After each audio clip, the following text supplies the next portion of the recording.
ইসরায়েলে ভয়াবহ হামলা চালিয়েছে ইরান।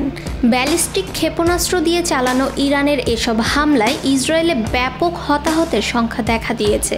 এদিকে ইরানের ক্ষেপণাস্ত্র হামলার পর ইসরায়েলে খোঁজ মিলছে না ৩৫ জনের।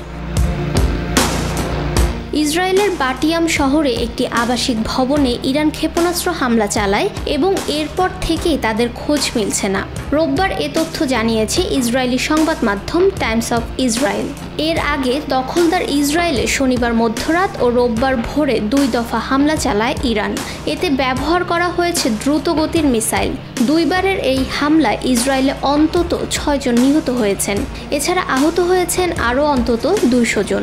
স্থানীয় উদ্ধারকর্মীরা জানিয়েছেন ভবনটি যে কোনো সময় ধসে পড়তে পারে এবং এমন সংখ্যার মধ্যেই তারা দ্রুত উদ্ধার তৎপরতা চালাচ্ছেন। তেল আবিবের ইচিলোফ মেডিকেল সেন্টার জানিয়েছে ২৫ জন আহত রোগী তাদের হাসপাতালে ভর্তি হয়েছেন, যাদের মধ্যে একজন শিশু রয়েছে।